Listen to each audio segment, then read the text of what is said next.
الحمدللہ رب العالمین والصلاة والسلام علی سید الانبیاء والمرسلین اما بعد فاعوذ باللہ من الشیطان الرجیم بسم اللہ الرحمن الرحیم۔ السلام علیکم ناظرین، میں محمد عابد خان ہوں اور آپ یوٹیوب چینل دیکھ رہے ہیں۔ ناظرین، 22 اکتوبر کو گوجرانوالہ میں ملتان سے آ کر ایک شخص نے گوجرانوالہ میں ایک خاتون کا قتل کر دیا۔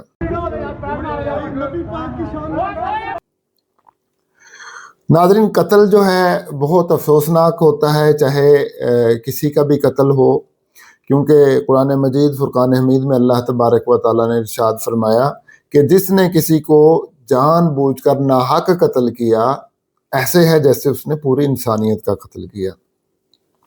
تو قتل تو قابل مذمت ہے، اس کی بھرپور مذمت کرنی چاہیے، اور پھر یہ اس وجہ سے بھی مذمت کے ایک بھتیجے نے آ کے اپنی سگی پھپھو کو قتل کیا، اور پھر ایک خاتون کا قتل، اور جو سب سے جو بھیانک بات ہے اس میں وہ یہ ہے کہ اس قتل کو توہین مذہب کا جو تھا وہ رنگ دینے کی کوشش کی گئی، اور توہین مذہب نہیں، صرف توہین رسالت کا رنگ دینے کی کوشش کی گئی کہ وہ جو بھتیجا تھا وہ خنجر لہراتا ہوا باہر آیا اپنی پھپھو کو گلا کاٹنے کے بعد، اور اس نے کہا کہ میری پھپھو نے توہین رسالت کی تھی تو اس وجہ سے میں نے اسے قتل کر دیا۔ جبکہ بعد میں پتہ چلا کہ ایسا کچھ بھی نہیں ہوا تھا، جائیداد کا تنازع تھا اور خاندانی رنجش تھی تو اس نے قتل کر دیا۔ ناظرین، میرے لیے اور آپ سب کے لیے اس میں جو سب سے افسوسناک پہلو ہے، دیکھیے میں پھر بتانے لگا ہوں کہ ہے یہ افسوسناک واقعہ، اور اس وجہ سے بھی افسوسناک ہے کہ پہلے غیرت کے نام پر خواتین کا قتل کیا جاتا تھا، جائیداد کے نام پہ خواتین کا قتل کیا جاتا تھا، یعنی جائیداد لینی ہوتی تھی تو غیرت کے نام پہ قتل کر دیتے، اور اب جو ہے یہی توہین رسالت کا بہانہ بنا کے ایک نیا بہانہ جو ہے ہاتھ میں آ گیا۔ میں کیا کہوں گا کہ مردوں کے ہاتھ میں آ گیا، تو ظاہر ہے ایسا ہی کہنا پڑے گا، کیونکہ جب مرد ایک معاشرے کی کمزور صنف نازک اس وجہ سے بھی ہے کہ اللہ تعالیٰ نے صنف نازک بنایا، لیکن عورت کو اس وجہ سے بھی ہم نازک کہتے ہیں کہ معاشرے کا کہ پسا ہوا طبقہ ہے، اور مطلب کہ سوری ٹو سے یعنی مردوں کے لیے میں یہ بات کہنے لگا ہوں، لیکن اکثر جگہ پہ مردوں کے ظلم و ستم کا شکار ہے عورتیں۔ تو خواتین کا ہمارے معاشرے میں اکثر قتل ہوتا ہے، غیرت کے نام پہ قتل ہوتا ہے، لیکن تھوڑی سی اس پہ بات کر لیتے ہیں، بعد میں توہین رسالت پہ بات کریں گے۔ مجھے یہ بتائیے کہ ایک عورت زنا کرتے ہوئے پکڑی جاتی ہے، مان لو کہ آپ کی بیٹی ہے، آپ کی بہن ہے، کیا شریعت آپ کو اجازت دیتی ہے، کیا اسلام آپ کو اجازت دیتا ہے کہ آپ اپنی بیٹی کو زنا کی وجہ سے قتل کریں، آپ اپنی بہن کو زنا کی وجہ سے قتل کریں، یا اپنی کوئی بھی رشتہ دار خاتون ماں ہی سمجھ لیں اس کو زنا کی وجہ سے قتل کریں؟ دنیا کا کوئی قانون، دنیا کی کوئی دین اجازت نہیں آپ کو دیتا، اور اسلام تو کسی حال میں کسی صورت میں بھی اجازت نہیں دیتا۔ اسلام نے اس کی ایک سزا مقرر کی ہوئی ہے، اور اسلام آپ کو اس بات کی بھی اجازت نہیں دیتا کہ جو سزا زنا کی سزا اللہ تعالیٰ نے قتل نہیں مقرر کی ہوئی، یہ بات یاد رکھیے۔ یہ میں خاص طور پہ مردوں کو بات کر رہا ہوں کہ خواتین جن کے انڈر ہوتی ہیں، زیر اثر ہوتی ہیں، زیر طاقت ہوتی ہیں، ان مردوں سے میں مخاطب ہوں کہ اللہ تعالیٰ نے زنا قابل مذمت ہے، بہت ہی قابل مذمت ہے، جتنی بھی مذمت کی جائے کم ہے۔ معاشرے میں بگاڑ ہوتا ہے، سوسائٹی میں بگاڑ ہوتا ہے، غیر اخلاقی حرکت ہے، لیکن ان تمام باتوں کے باوجود زنا جو ہے اس کی سزا قتل نہیں ہے، قتل اس کی سزا نہیں ہے۔ اور پھر جو سزا اللہ تعالیٰ نے اس کی رکھی ہے، جو مقرر کی ہوئی ہے، یہ گورنمنٹ کا کام ہے، یہ عدلیہ کا کام ہے، یہ ریاست کا کام ہے اسے سزا دینا، یہ آپ کا کام نہیں ہے اس کو سزا دیں۔ تو چاہیے ہمارے معاشرے میں کہ جو علماء ہیں ان کو چاہیے، جو دانشور ہیں ان کو چاہیے، یا جو اینکر حضرات ہیں، سوشل میڈیا جتنے بھی ہیں، اس اویئرنیس کو پھیلائیں کہ اگر آپ کی ماں، آپ کی بہن، آپ کی بیٹی، کوئی بھی خاتون کسی غیر اخلاقی حرکت میں ملوث پائی جائے تو اس کا یہ مطلب نہیں ہے کہ اس کو قتل کر دیا جائے، بلکہ اس کا یہ مطلب ہے کہ آپ جرات کا مظاہرہ کریں اور آپ اصل مسئلے کو سارٹ کریں۔ اگر آپ دیکھتے ہیں کہ یہ غلط کام ہے، آپ عدالت میں جائیں اور عدالت میں جا کے آپ جو ہے اس کا کیس کریں، ایف آئی آر کٹوائیں، جو بھی ہے مدعی بن جائیں۔ آپ عدالت میں بھی نہیں جانا چاہتے، آپ کہتے ہیں کہ میں اپنے ہاتھ سے اس کو قتل کر دوں، زندہ درگور کر دوں، دفن کر دوں اور کسی کو پتہ بھی نہ چلے۔ تو پھر ناظرین جب اس طرح کے کام ہوتے ہیں تو پھر معاشرے میں بگاڑ پیدا ہوتے ہیں، سدھار نہیں ہوتے معاشرے میں، وہ معاشرہ بگڑتا ہی چلا جاتا ہے۔ جب قانون اپنے ہاتھ میں لیا جاتا ہے اور جب طاقتور جو ہوتا ہے اپنے طاقت کے بل بوتے پہ اور کمزور کو دباتا ہے، اور پھر جو صنف طاقت ہے یعنی طاقتور صنف جو ہے یعنی کہ میل میں مراد لے رہا ہوں، جب وہ اپنی طاقت کے بل بوتے پہ، اپنے پیسے کے بل بوتے پہ جو اپنی خواتین کو دباتے ہیں، ہراساں کرتے ہیں اور پھر قتل کر دیتے ہیں، یہ جتنا بھی اس کی مذمت کی جائے اتنی ہی کم ہے۔ یہ مذمت اینکر حضرات کو بھی کرنی چاہیے، سوشل میڈیا کے جتنے پلیٹ فارم ہیں ان سب پلیٹ فارم پہ جو لوگ اپنے چینل بنا کے بیٹھے ان کو بھی کرنی چاہیے، اور سب سے بڑھ کر یہ علماء جو ہیں ان کو چاہیے کہ جب اپنے جمعے کے خطبات دیں تو سب سے پہلے اس بات کی وضاحت کریں کہ بھائی اللہ تعالیٰ نے آپ کو یہ آرڈر نہیں دیا کہ آپ اپنے ہاتھ میں قانون لے کے تو اپنی خواتین کا قتل شروع کر دیں، ایسا ہرگز نہیں ہے۔ ناظرین آج کا میرا یہ ٹاپک تو نہیں تھا، لیکن یہ بات چل پڑی تو میں نے کہا چلو میں آپ کے سامنے بات کر دوں، کیونکہ ریلیٹڈ ہے۔ بات میں نے یہ کرنی تھی کہ اس مرد کو یہ توہین رسالت کا بہانہ کیسے مل گیا؟ بہانہ اس نے ایز اے بہانہ یوز کیا نا، قتل تو وہ رنجش تھی، خاندانی رنجش یا برادری کی رنجش یا جائیداد کا کوئی مسئلہ تھا، جائیداد وہ ہڑپ کرنا چاہتا تھا اپنی پھپھو کی، تو لیکن توہین رسالت کا کیوں رنگ دیا گیا؟ یہ بہانہ کیسے یاد آ گیا؟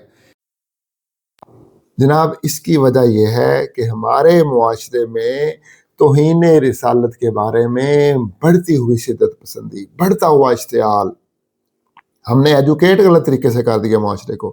دیکھیے ناظرین 2005 سے پہلے ایسی بات نہیں تھی، بالکل ایسی بات نہیں تھی۔ مجھے اچھی طرح یاد ہے 1996 کی بات ہے، میری بازار کے اندر ایک چوک میں ایک پیر صاحب سے ایسے بات ہو گئی، حالانکہ میرے جاننے والے تھے وہ، انہوں نے کوئی ایسی توہین آمیز بات کی، توہین رسالت والی، کہ میرا دل کیا کہ میں اس کے منہ پہ تھپڑ لگا دوں، اتنی گھٹیا اس نے بات کی۔ لیکن میں نے اپنے آپ کو کنٹرول میں رکھا اور میں نے کہا کہ اپنے آپ کو میں نے کہا کہ عابد اگر 10 بندوں میں تجھے یہ ثابت کرنا پڑ گیا کہ اس نے یہ گستاخی کی ہے کہ نہیں، تو تیرے پاس تو کوئی ثبوت نہیں ہوگا، تو پھر جھوٹا تو پڑ جائے گا اور یہ سچا ہو جائے گا، اس لیے چپ کر کے آرام سے بیٹھا رہے۔ تو میں نے برداشت کیا۔ کیوں؟ ایجوکیشن، مجھے یہ تعلیم دی گئی تھی کہ قانون اپنے ہاتھ میں نہیں لینا، قانون اپنے ہاتھ میں نہیں لینا، اور کس بات پہ کیا کرنا ہے، کیا ایکشن لینا ہے، مجھے تعلیم دی گئی تھی، گھر سے مجھے یہ تعلیم ملی تھی اور میری سوسائٹی نے مجھے یہ تعلیم دی تھی۔ لیکن یہ میں بات کر رہا ہوں 1996 کی، آج ہے 2025، اور 2005 کے بعد جیسے آسیہ کا کیس آیا اور اس کیس میں پھر علماء نے اچھی طرح اپنے معاشرے کو ایجوکیٹ کیا۔ وکلاء کا پینل بلا رہے ہیں، اگر ہماری مرضی آپ یہاں آرام سے بیٹھ جائیں، اگر ایف آئی آر ہماری مرضی کے مطابق کاٹی گئی تو آپ خاموشی سے چلے جائیں، اگر ایف آئی آر ہماری مرضی کے مطابق نہ کاٹی گئی ہم آپ کو بتائیں گے، پھر جو مرضی آپ احتجاج کریں۔ سبحان اللہ،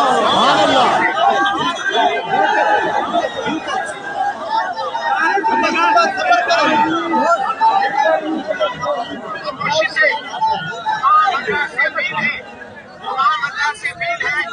تمام حضرات سے اپیل ہے کہ آپ یہاں پلاٹ میں بیٹھ جائیں۔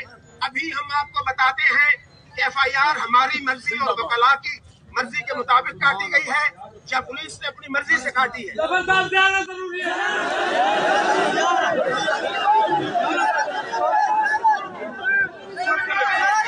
کہ اب جناب یہ توہین رسالت ہوئی ہے، حالانکہ وہ ایک دیہات کا کیس تھا، اور دیہاتوں میں جو نظام شہادت ہے، مجھے اچھی طرح پتا ہے کہ دیہاتوں میں نظام شہادت کیا ہوتا ہے کہ ایک ایک اگر چودھری کا اور مظاہرے کا تنازع ہو جائے تو 50 آدمی چودھری کے حق میں شہادت دے دیتے ہیں، دینے کے لیے تیار ہو جاتے ہیں، اور مظاہرے سچا بھی ہو تو اس کے حق میں ایک بندہ بھی گواہی دینے کے لیے تیار نہیں ہوتا۔ یعنی اس طرح کا نظام شہادت ہے، اس طرح کا ماحول ہے۔ میں نے خود فیس کیا ہوا ہے پاکستان کے دیہاتوں میں، میرے والد صاحب بھی فیس کرتے رہے، اور یہ میں نے سارا کلچر دیکھا ہوا ہے، کوئی ڈھکی چھپی بات نہیں ہے۔ ہم لوگ جو ہیں حق کے ساتھ نہیں کھڑے ہوتے، ہم لوگ پیسے کے ساتھ کھڑے ہوتے ہیں، ہم لوگ طاقت کے ساتھ کھڑے ہوتے ہیں، ہم لوگ دھڑے کے ساتھ کھڑے ہوتے ہیں، جس کا دھڑا زیادہ ہو ہم اس کے ساتھ کھڑے ہوتے ہیں، اور توہین رسالت، مذہب، یہ وہ ہمیں ہر چیز بھول جاتی ہے، بس ہمیں ایک چیز یاد رہ جاتی ہے کہ پیسہ کس کے پاس زیادہ ہے، دھڑا کس کا زیادہ مضبوط ہے، طاقت کس کے ہاتھ میں زیادہ ہے۔ تو ایسے لوگوں کو جب توہین رسالت کا ہتھیار مل جائے تو پھر کیا کیا گل کھلاتے ہیں ایسے لوگ۔ تو 2005 کے بعد ایجوکیٹ غلط کیا گیا، آسیہ کے کیس پہ لوگوں کو اشتعال دلایا گیا، ایسا اشتعال دلایا گیا۔ پھر جو تھا سلمان تاثیر نے جب ایک بیان دیا، حالانکہ اس کا بیان بھی ٹھیک نہیں تھا، میں نہیں کہتا کہ اس کا بیان صحیح تھا، قابل مذمت ہے، میں اس کے بیان کی بھی مذمت کرتا ہوں۔ سلمان تاثیر نے اچھا بیان نہیں دیا تھا، جو بھی اس کا بیان تھا میں اس بیان کو دہرانا بھی نہیں چاہتا، قابل مذمت تھا۔ اس نے اچھے الفاظ کا چناؤ نہیں کیا تھا، شاید وہ بات اچھی کرنا چاہتا تھا، لیکن بات وہ متشددانہ انداز میں کر گیا، بات وہ بہت غلط انداز میں کر گیا۔ اس نے الفاظ کا چناؤ نہ استعمال کیا صحیح، یا پھر اس نے تو الفاظ کا چناؤ صحیح کیا، میڈیا نے آگے اس کے الفاظ کو مرچ مسالہ لگا کے بیان کیا۔ یہاں یہ بات بڑی امپورٹنٹ ہے کہ سم ٹائم وہ میڈیا جو تھا وہ سیاسی رنجش تھی، وہ آپس میں اس وقت نون لیگ اور پیپلز پارٹی کا بڑا تنازع تھا، اور مجھے اچھی طرح یاد ہے کہ اس بیان کو بھی نون لیگ نے ایز اے سیاست بہت زیادہ استعمال کیا تھا۔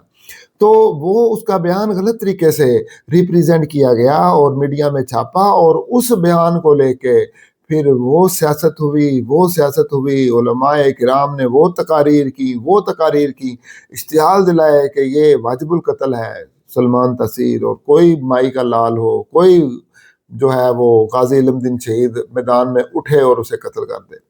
اور صرف اس کے لیے نہیں، یہ بڑے بڑے لوگوں کے لیے بیانات ہوئے ہیں جناب والا، میں نے خود اپنے کانوں سے سنا۔ یہ پیر افضل قادری نے کا ایک بیان میں نے سنا تھا کہ کوئی اٹھے مائیکل لال چیف جسٹس کو قتل کر دے، کوئی اٹھے مائیکل لال آرمی چیف کو قتل کر دے، نعوذ باللہ من ذالک۔ تو اس طرح کر کے اس طرح کے بیانات ہوتے رہے، اشتعال دلایا گیا، بہت زیادہ اشتعال دلایا گیا۔ پھر کیا تھا، وہ ممتاز قادری نے اسے قتل کر دیا سلمان تاثیر کو۔ اس کے بعد پھر علماء کو پھر بھی نہیں ہوا کہ اب ممتاز قادری نے قانون اپنے ہاتھ میں لیا، تو قانون اپنے ہاتھ میں لینا یہ کوئی اچھی بات تو نہیں تھی، قانون اپنے ہاتھ میں لینے کی۔ اچھا، اب یوں دیکھیے کہ ممتاز قادری نے قانون اپنے ہاتھ میں لے لیا، اب ممتاز قادری کو آپ نے ممتاز غازی بنا دیا اور غازی علم دین شہید کا درجہ دے دیا، سارا کچھ کر دیا، ہیرو بنا دیا۔ اب جب اس کو آپ نے ہیرو بنایا، اب سارا پاکستان ہیرو بننے کی کوشش کرے گا، بلکہ دنیا کے ہر کونے میں ہر بندہ مسلمان جو ہے وہ اس کے لیے ایک رول ماڈل بن جائے گا، وہ ہیرو بننے کی کوشش کرے گا۔ تو جب آپ نے ہیرو بنایا، پھر اس کے بعد آپ نے تحریک چلائی، اور پھر اس کو پھانسی ہوئی، اور پھانسی کے بعد پھر آپ نے کیا دیکھا کہ پھر ایسے ہیرو گلی گلی جنم لیے، اور پھر جو ہے وہ سیالکوٹ والا واقعہ ہوا، کیا اسے کہتے ہیں مل والا واقعہ ہوا، پھر وہ کیا گجرا والا میں جو عیسائیوں کے گھروں کو آگے لگائی گئیں، اور پھر جڑاوالا کی اجڑی بستیاں وحشت ناک منظر پیش کر رہی ہیں۔ متاثرین اپنے گھروں کو پہنچے تو ہر آنکھ نم ہو گئی۔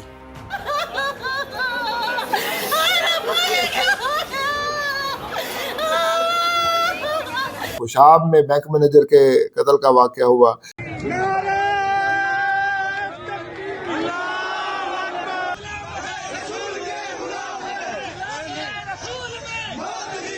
اور ایسے بہت سارے واقعات ملک میں ہوئے، اور بہت سارے میڈیا میں آئے بھی نہیں، اور ایسے ہی دب گئے۔ تو بہت سارے ایسے واقعات ہوئے، اور پھر اب یہ واقعہ تو میڈیا میں اتنا ہائی لائٹ بھی نہیں ہوا، یہ 22 اکتوبر کو جو گجرانوالہ میں ہوا ہے، لیکن ناظرین اس بندے نے توہین رسالت کا لفظ استعمال کیا، ہائی لائٹ تو ہونا چاہیے تھا اس کو، کیوں نہیں ہائی لائٹ ہوا؟ اس نے غلط کام کیا، اس کا مذہب سے تعلق تھا، علماء کو چاہیے تھا بیان دیتے, کہتے کہ یہ غلط ہے, اپنے جمعے کے خطبات کا موضوع اسے بناتے اور کہتے کہ یہ غلط ہوا ہے, ایسا نہیں کرنا چاہیے تھا. ناظرین, آج ہم نے, ٹھیک ہے علماء نے کردار ادا نہیں کیا, آج ہم نے پہنچنا ہے اس بات پہ کہ لوگوں کو بہانہ کیوں مل جاتا ہے, لوگ کیوں توہین رسالت کا بہانہ بناتے ہیں, اور یہ کب تک یہ بہانہ بناتے رہیں گے, اس کے پیچھے ریزن کیا ہے. ناظرین, اس کے پیچھے ریزن, اگر آپ کہیں گے ٹی ایل پی, کہ اس کے پیچھے ٹی ایل پی ریزن ہے. خاص تنظیم ہے جو ہمارے اوپر 2017 کے دھرنوں سے مسلط ہوئی ہوئی ہے. اس وقت کی اسٹیبلشمنٹ نے اس مذہبی تنظیم کو اس وقت کی پولیٹیکل گورنمنٹ کو کمزور کرنے کے لیے استعمال کیا, وہ آج تک ہمارے گلے پڑی ہوئی ہے. چاہے وہ جڑاں والا واقعہ ہو جائے, خواہ وہ سیالکوٹ کا سری لنکن کے قتل والا واقعہ ہو جائے, ان ساری ایکٹیویٹیز کے پیچھے وہ لوگ آپ کو نظر آئیں گے. ایون یہ اچھرا بازار لاہور میں وہ جو ہماری ایک سسٹر کے ساتھ جو کچھ کرنے لگے تھے یہ لوگ, وہ ایک خطاطی والا سوٹ دیکھ کے, یہ سارے لوگ آپ کو ایک ہی خاص تنظیم کے ساتھ جڑے ہوئے یا ان کے موٹیویٹڈ نظر آئیں گے. ضروری نہیں کہ سارے کے سارے اس تنظیم کا حصہ ہوں, لیکن ظاہر ہے اس تنظیم نے جو ڈیمیج کرنا تھا نا ہماری نیشن کا, وہ کر دیا. جو مینٹل ماڈل بدلنے تھے وہ بدل دیے. میرے اوپر خود 5 دفعہ جو مرڈر اٹیمپٹ ہوئی ہے, 5 کے 5 لڑکے اسی تنظیم سے موٹیویٹڈ تھے. اس سے آپ اندازہ لگا لیں. تو وہ جو ڈیمیج پہنچانا تھا وہ پہنچا دیا. اور اس میں ظاہر ہے پہلے نمبر پہ ہماری اسٹیبلشمنٹ مجرم ہے جنہوں نے ان لوگوں کو ہم پہ مسلط کیا. اب اگر ان کو اس کی ہیٹ فیل ہو رہی ہے نا, تو یہ آپ لوگوں کی بھی آپ کے آگے آ رہی ہے. ہم تو بھگت رہے ہیں, آپ کو بھی بھگتنی چاہیے. یہ آپ نے بویا تھا, کاٹنا تو آپ کو چاہیے تھا, لیکن یہ عوام کو بھی کاٹنا پڑ رہا ہے آپ کے ساتھ. ان کا جب بڑا گرو زندہ تھا اس کے زمانے میں 3-4 دن کے لیے جب پورا ملک بند ہو گیا تھا, اسی دن تم نے پاکستان کا جنازہ نکال دیا تھا. یہ تو اب باقیات ہیں, ہم بھگتیں گے, اب ڈیکیز تک بھگتیں گے. تو لہذا یہ چھپانے کا کوئی فائدہ نہیں. ایجوکیٹ کریں عوام کو کہ ان کے شر سے اپنے بچوں کو, اپنی فیملیز کو دور رکھیں. یعنی اب ہر مسلمان دوسرے مسلمان سے ڈرتا ہے. یہ نہ مسلمان کی تمیز کرتے ہیں نہ کافر کی تمیز کرتے ہیں. جس کو دل چاہے گا یہ گستاخ ڈکلیئر کر دیں گے. اگر یہ اتنے کانفیڈنٹ ہے تو مقدمات کو کیوں نہیں فیس کرتے؟ کہتے ہیں نہیں وہ جج ان کے ساتھ مل جاتے ہیں, یہ کچھ ہو جاتا ہے. بھائی جب یہ سب کچھ ہو جائے تو آپ کو کس شریعت نے اجازت دی ہے کہ آپ قانون کو ہاتھ میں لیں گے؟ تو میں کہوں گا جناب صرف ٹی ایل پی نہیں, اس کے پیچھے بہت بڑی وجوہات ہیں, اور میں ساری وجوہات آپ کو بتاتا ہوں. علماء کا ایک طبقہ ہے, وہ جب مذہبی باتیں کرتا ہے اپنے مساجد کے ممبروں پہ بیٹھ کے, تو وہ گستاخی رسول کے فتوے لگاتا ہے. بات کیا ہوتی ہے؟ علم غیب. جو نبی کا علم غیب نہ مانے وہ گستاخ رسول. بات کیا ہوتی ہے؟ حاضر ناظر کی. جو نبی کو حاضر ناظر نہ مانے وہ گستاخ رسول. بات ہوتی ہے نور بشر کی. جو نبی کو نور نہ مانے وہ گستاخ رسول. تو اس طریقے سے یہ میں 3 بڑے میں نے وہ بتا دیے ہیں کہ جو علماء فتوے لگاتے ہیں اس بات پہ. اچھا, چھوٹی سی بات ہو گئی جی ختم کی. جو ختم نہیں دلاتا جی وہ وہابی ہے. ٹھیک ہے جی, وہ وہابی ہے, اور جو وہابی ہے وہ گستاخ رسول ہے. گستاخ رسول واجب القتل ہے. لو جی. اچھا, جو 40واں یہ ختم نہیں دلواتا وہ جناب وہابی ہے, اور وہابی ہے تو یا دیوبندی ہے, اور وہ وہابی دیوبندی ہے تو وہ گستاخ رسول ہے. اور پھر وہ سارے گستاخ رسول کے فتوے لگ جاتے ہیں, اور گستاخ رسول واجب القتل ہے. ٹھیک ہے. اب چاہیے تو یہ تھا کہ علماء یہ بات بتاتے اپنے عوام کو کہ بھائی یہ علم غیب کے جو مسائل ہیں یہ اس طرح کے مسئلہ نہیں ہے کہ اس میں گستاخی کا ہو. یہ علمی بحث ہے, یہ حاضر و ناظر کی علمی بحث ہے, یہ نور و بشر کی علمی بحث ہے. اس بحث کا گستاخی سے کوئی تعلق نہیں ہے. لیکن ناظرین, مجھے نہیں لگتا کہ آج تک جو ہے بریلوی علماء نے یہ بات اپنے ممبروں پر کی ہو کہ یہ علمی بحث ہے, اس کا گستاخی رسول سے کوئی تعلق نہیں ہے.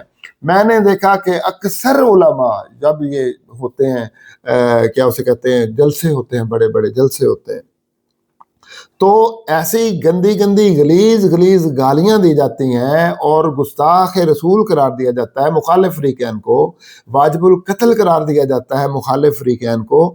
پھر جب صبح جلسہ ختم ہوتا ہے تو اگلے دن پھر گاؤں میں لڑائی ہو رہی ہوتی ہے. ہاں میری نظروں کے سامنے اس کے سارے واقعات ہیں. اگلے دن گاؤں میں لڑائی ہوتی ہے اور ڈانگے سوٹے لے کے وہ پہنچے ہوتے ہیں بریلوی اور دیوبندی اور بھابی آپس میں لڑنے بھڑنے کے لیے کہ وہ خطیب صاحب آئے, وہ شعلہ بیاں تقریر کر کے وہ تیلیاں مرچیں لگا کے تقریر کر کے چلے گئے, اور پیچھے جناب عوام الناس ڈنڈے سوٹے مارنے کے لیے لڑنے جھگڑنے کے لیے چھوڑ گئے. حالانکہ چاہیے یہ تھا کہ وہ ایجوکیٹ کرتے, وہ کہتے کہ بھائی یہ علمی بحث ہے, اس بحث کا گستاخی رسول سے کوئی تعلق نہیں ہے, گستاخی رسول ایک الگ چیز ہے, وہ ایک الگ ٹاپک ہے, یہ علمی بحث ہے. لیکن ناظرین علمی بحث کو علمی بحث نہیں بنایا گیا, علمی بحث کو عوام الناس کے اندر لے آیا گیا. وہ علمی بحث کہ جو کہ مدارس کے کمروں میں ہونی چاہیے تھی, جو علماء کے اندر ہونی چاہیے تھی, اور جس کا تعلق صرف کتابوں تک ہی ہونا چاہیے تھا, اور جس بحث کو کرنے کے ساتھ پھر وضاحت سے بتانا چاہیے تھا کہ یہ ایک علمی بحث ہے, یہ ایک علمی بحث ہے, یہ مخالف فریق کا یہ موقف ہے اور اس کو حق حاصل ہے یہ موقف رکھنے کا, اور ہمارا یہ موقف ہے اور ہمیں یہ حق حاصل ہے یہ موقف رکھنے کا. ایسا نہیں کیا گیا, بلکہ اشتعال دلایا گیا. اور مساجد میں جب تک کوئی مولوی اشتعال انگیز تقریر نہ کرے اس کو مولوی سمجھا ہی نہیں جاتا, اس کی تقریر پہ واہ واہ ہوتی ہی نہیں ہے, اس کی تقریر پہ نعرے لگتے ہی نہیں ہیں جب تک وہ اشتعال انگیز تقریر نہ کرے. ایسا مساجد کا ماحول ہے. تو جب ایسے ماحول آپ نے بنا دیے اور ایسے ماحول ہماری مساجد کے بن گئے, تو اس کے بعد پھر ایک ٹی ایل پی جماعت بن جائے اور مساجد کے اندر لوگوں کو, مختلف فرقوں کو گستاخی رسول کا الزام لگ جائے, چاہے نور بشر پہ لگے, چاہے حاضر ناظر پہ لگے, چاہے علم غیب کے مسئلے پر لگے, چاہے ختم دینے نہ دلانے کے مسئلے پر لگے, یا اس طرح کے اور مسائل پر لگے. گستاخی رسول کا فتویٰ لگ گیا, ممبروں پہ مولویوں نے لگا دیا اور ہو گئے سارے گستاخ رسول قرار پا گئے. اب یہ جماعت آ گئی ٹی ایل پی. اب فتویٰ گستاخ رسول کا وہاں لگا ہے, ٹی ایل پی نے صرف کتنا کام کیا, من سب نبی فقتلو, جو نبی کو گالی دے اس کو قتل کر دو. بھائی یہ کون اس سے اختلاف کرتا ہے؟ جو نبی کو گالی دے اس کو قتل کر دو, کون اس سے اختلاف کرتا ہے؟ بدبخت ہوگا وہ شخص جو اس سے اختلاف کرے گا. لیکن یہ نعرہ عوام کو دینے کی کیا ضرورت تھی؟ 1400 سال سے تو یہ نعرہ عوام کو نہیں ملا, نہ کسی نے دیا, نہ عوام نے یہ نعرہ لگایا, نہ جلسوں میں لگایا گیا. ہم تو یہی نعرہ سنتے رہے, نعرہ توحید اللہ اکبر, نعرہ رسالت یا رسول اللہ, یہ نعرے سنتے رہے. نعرہ غوثیہ لگ جاتا تھا, نعرہ حیدری لگ جاتا تھا, یا علی یا غوث اعظم, یہ نعرے لگتے رہے ہیں, یا پھر سیدی مرشدی یا نبی کا نعرہ لگ جاتا تھا. یہ آپ نے کیا کیا جی؟ من سب نبی فقتلو. کیا آپ کے چاروں طرف گستاخان رسول بیٹھے ہوئے ہیں جن کو آپ قتل کرنا چاہتے ہیں؟ آپ یہ تاثر دے رہے ہیں عوام الناس کو؟ نہیں بھائی, آپ نے غلط ایجوکیٹ کیا اپنی عوام کو غلط ایجوکیٹ کیا.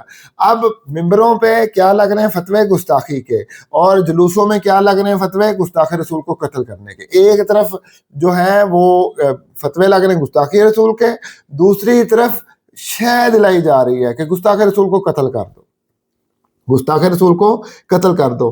کبھی جب واقعات ایسے ہوتے ہیں جیسے وہ واقعہ ہوا تھا, کیا اسے کہتے ہیں, سیالکوٹ والا, ایک چھوٹا سا بیان دیا تھا سعد رضوی نے آ کے کہ ہمارا اس سے کوئی تعلق نہیں ہے, لیکن کسی ٹی ایل پی کی جو مساجد ہیں بریلویوں کی, کسی مساجد سے ایسا نہیں کیا گیا کہ مذمت نہیں کی گئی, ایسا نہیں بتایا گیا کہ یہ قانون آپ کے اپنے ہاتھ میں لینا.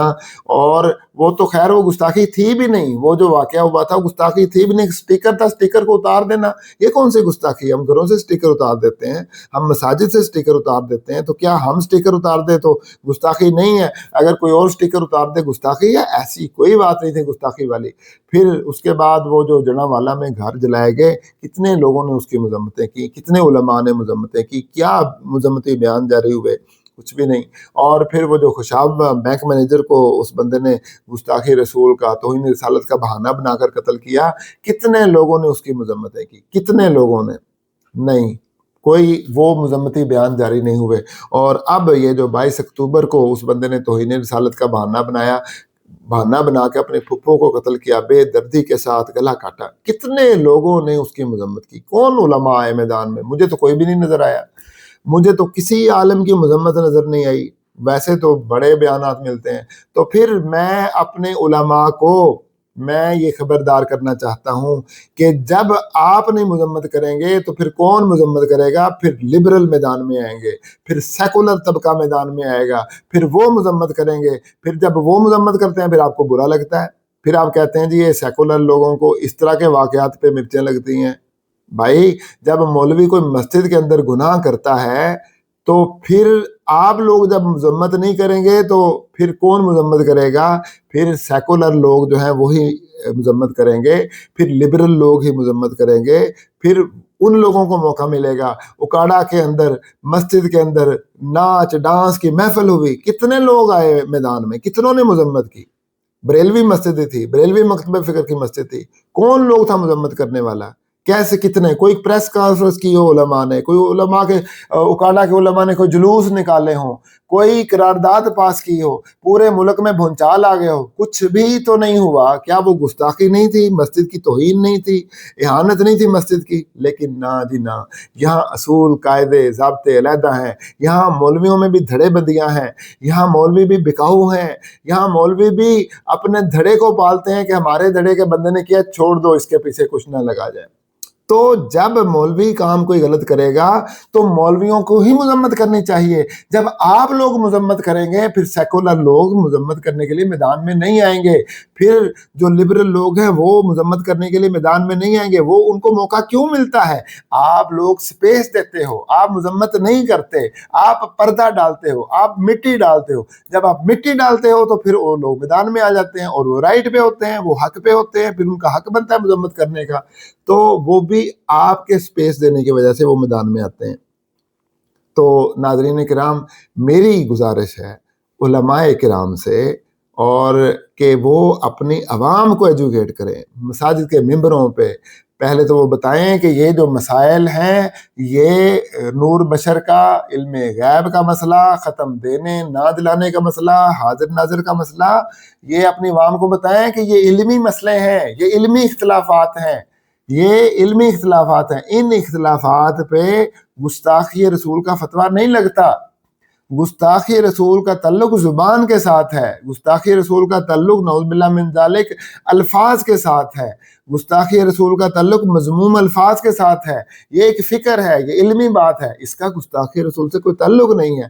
پہلے تو یہ بات عوام کو ایجوکیٹ کریں، ہر جمعے میں بتائیں، ہر دوسرے جمعے میں بتائیں۔ اور ایک دوسری بات جو آپ نے عوام کو ایجوکیٹ کرنا ہے اپنے مساجد کے اندر، آپ نے ان کو بتانا ہے کہ اگر کوئی بندہ گستاخی رسول بھی کرتا ہے تو آپ کا کام نہیں ہے کہ جوش میں آ کر اسے قتل کرے، آپ کا کام نہیں ہے۔ آپ کا کام ہے آپ عدالت میں اس مسئلے کو لے کے جائیں، ایف آئی آر کٹائیں، اور ایف آئی آر تب کٹے گی آپ کے پاس ثبوت ہوگا۔ تو جب تک آپ کے پاس مکمل ثبوت نہیں ہے اس وقت تک آپ کو اس مسئلے کو ہائی لائٹ کرنے کی ضرورت نہیں۔ پہلے ثبوت اکٹھا کریں، ثبوت اکٹھا کرنے کے بعد عدالت میں جائیں، ایف آئی آر کٹوائیں، اور پھر عدالت میں اس کیس کو آگے لے کے جائیں۔ پھر اگلی بات، اگر عدالت جو ہے آپ کا ساتھ نہیں دیتی، سزا نہیں دیتی، تو عوام کو پھر یہ بھی بتائیں کہ پھر آپ بری ذمہ ہیں، آپ پہ کوئی گناہ نہیں ہے، آپ نے اپنا حق تھا ادا کر دیا، آپ نے اپنے حصے کا کام کر دیا، اب آپ کی ذمہ داری ختم ہو گئی۔ تو اب یہ نہیں کہ جو بندہ جس کو آپ گستاخ رسول سمجھ رہے ہیں جب تک اس کو قتل کر کے ہی نہیں چھوڑا جائے گا تو تب تک آپ کا ایمان ہی مکمل نہیں ہوگا، ایسی بات نہیں ہے۔ فرق صرف یہاں پہ ہے۔ تو ناظرین، اپنی عوام کو ایجوکیٹ کرے جہاں جہاں تک میری آواز پہنچ رہی ہے۔ مجھے لگتا ہے بہت سارے لوگ جو ہیں اب وہ سنیں گے نا، وہ مجھے بھی نیچے گالیاں نکال رہے ہوں گے، جیسے کہ اکثر گالیاں نکالتے ہیں۔ تو میں تو ان کی گالیاں سن کے میں کہتا ہوں کہ ان کی ایجوکیشن میں کمی ہے، ان کی تعلیم میں کمی ہے، تو اس وجہ سے یہ اس طرح کی حرکتیں کر رہے ہیں، مجھے برا بھلا کہہ رہے ہیں۔ تو بہرحال میں مطلب کہ کیا کروں، میں کیا جواب دوں کہ میرے تاثرات کیا ہوتے ہیں۔ تو اللہ تبارک و تعالیٰ ہدایت دے ہماری۔ میں نے تو ایجوکیٹ کرنے کے لیے چینل بنایا ہے اور میں ایجوکیٹ ہی کر رہا ہوں اور اپنا حق ادا کر رہا ہوں، اور میں نے حق کا ساتھ دینے کا اپنے رب کے ساتھ حلف لیا ہوا ہے کہ میں نے حق کا ساتھ دینا ہے۔ میرے نزدیک کوئی سنی، دیوبندی، شیعہ، وہابی، بریلوی کوئی فرق نہیں، میں صرف قرآن کے مطابق جو چلے گا، جو احادیث کے مطابق چلے گا، میں اس کو فالو کروں گا اور میں اس کا ساتھ دوں گا۔ اور جو حق پہ ہوگا میں اس کا ساتھ دوں گا. اللہ تبارک و تعالیٰ میرا بھی حامی و ناصر ہو, آپ کا بھی حامی و ناصر ہو. ناظرین, اگر میری کسی بات سے اختلاف ہو یا آپ کو میری رائے اچھی لگی ہو, کمنٹ میں ضرور اظہار خیال کیجیے گا. اگر ویڈیو پسند آئی ہو تو لائک اور شیئر بھی کیجیے گا, اور چینل کو ضرور سبسکرائب کیجیے گا. اللہ تبارک و تعالیٰ میرا اور آپ سب کا حامی و ناصر ہو, اور ہم سب کو ہدایت عطا فرمائے. ملتے ہیں اگلے ولاگ میں. والسلام علیکم ورحمۃ اللہ وبرکاتہ. وما علینا الا البلاغ المبین.